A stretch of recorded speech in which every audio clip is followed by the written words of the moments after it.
Welcome to the Steps in Purpose podcast with EdieAnne. This podcast explores emotional awareness, faith, and purposeful living through short, reflective conversations designed to help you notice where you are and take your next step with clarity. Thanks for being here.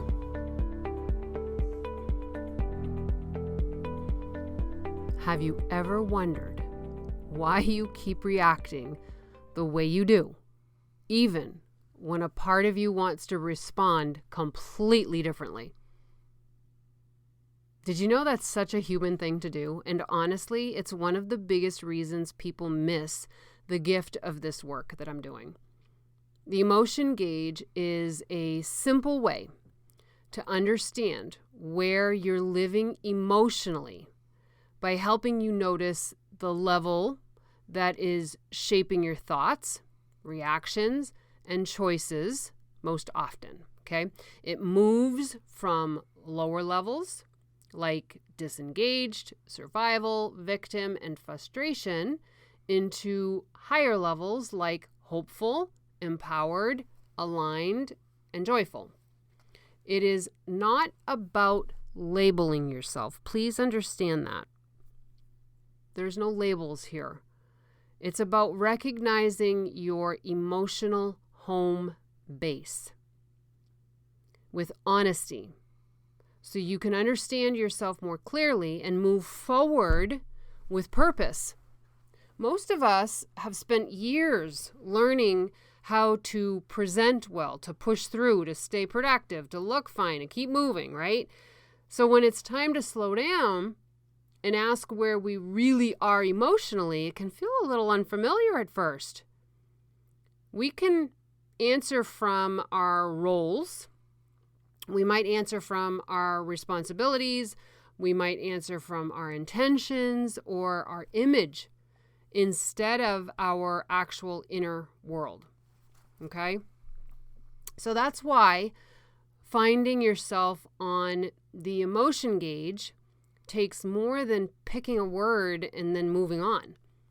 A lot of people think they're at one point on the gauge when they're actually living from a totally different one altogether. And that came through pretty clearly in a former e-course attendee, Dee Dee's review. She talked about how eye-opening it was to realize she wasn't where she thought she was. And I think that happens more than people realize because we answer from who we want to be, who we're trying to be, or how we've learned to present instead of what's really happening inside. It asks for honesty. It asks for quiet. It asks for a willingness to listen beneath the surface. And it asks for purpose because the whole point isn't to judge where you are. The point is to recognize where you are so you can understand what's shaping your thoughts, what's shaping your choices, your reactions, and the way that you move through your life. I think a lot of people come to this wanting a quick answer, right? They come to Steps in Purpose and the emotion gauge and they're like, okay, how do I fix this? This isn't about fixing, right? A lot of people want that quick answer because they want to say, I'm hopeful or I'm frustrated or I'm fine, and they want to just move on. Yet, this work becomes powerful when you give yourself enough room to tell the truth. And sometimes you're not where you thought you were. Sometimes you're further along than you realized. Sometimes you're carrying a lower level in one part of your life and a higher level in another. And sometimes what you first call peace is really disengagement, or what you first called strength is really survival. That's why creating the right space matters so much when you're trying to figure this out. You're never going to hear yourself clearly in a rushed moment, right?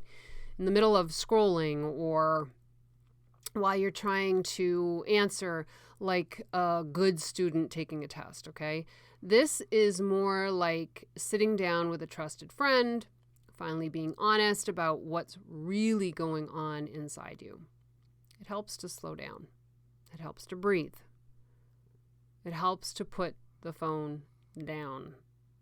Get quiet for a few minutes and ask yourself questions that lead you inward instead of questions that make you perform. Hopefully that makes sense. A good place to start is with your thoughts, right? Because your thoughts tell on you. They reveal what level is most active, even when your outer behavior looks polished.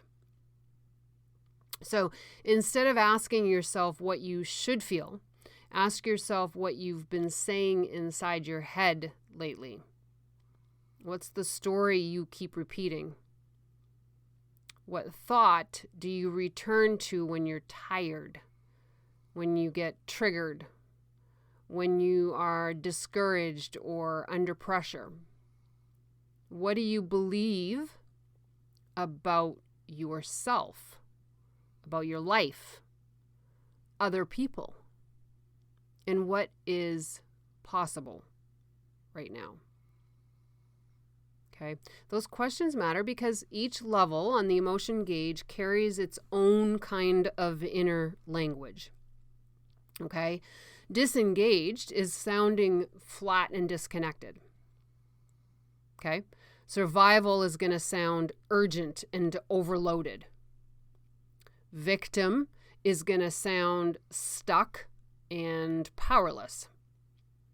Frustration sounds irritated and reactive. Hopeful starts looking for possibility. Empowered starts taking ownership. Aligned feels anchored and clear. Joyful feels open, present, and deeply rooted in truth. So one of the best ways to find yourself on the gauge is to listen to the tone of your own inner voice. What's the story you're telling yourself about yourself? Are your thoughts heavy and shut down, or sharp and edgy, or gently opening, right? Are you are you constantly bracing? Are you defending? Are you proving? Are you controlling? Are you pleasing? Are you withdrawing? Or expecting disappointment? Or are you beginning to breathe, to trust, to choose, and respond from a steadier place? The language inside of you usually will show you more than the image outside of you. Okay? It also helps to ask yourself how you've been reacting lately.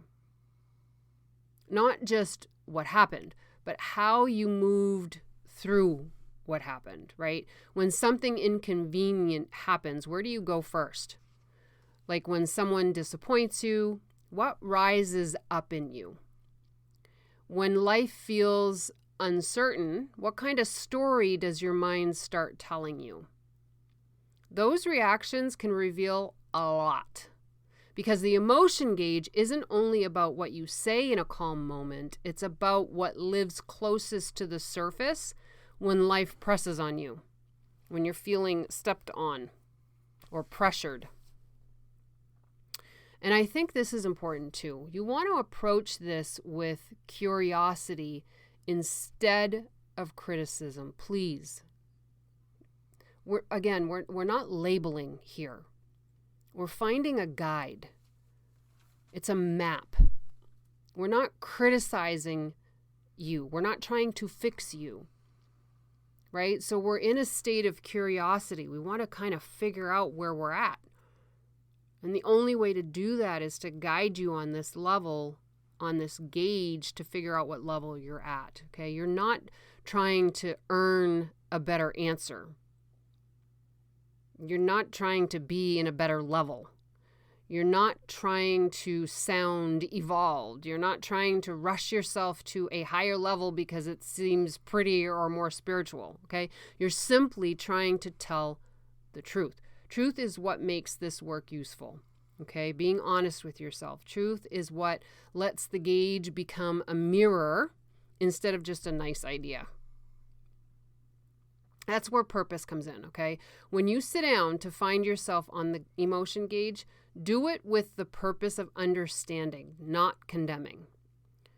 Do it so you can become more aware of what's shaping your day-to-day life. Do it so you can recognize what kind of emotional lens you've been living through. Do it so you can stop confusing your current level with your identity. Where you are is information. It is not your worth. It's not your ceiling. It is simply the place where your awareness gets to begin. Okay? I also think it helps to ask the right kinds of questions. Questions like, what has been taking up the most space in my head lately? What emotion have I been returning to most often? What feels true in me right now when nobody else is around? What am I expecting from life these days? What do I sound like when I talk to myself? What kind of energy have I been bringing into my home, into my work, my relationships, and my quiet moments? Those questions will usually take you much deeper than simply asking, how do I feel today?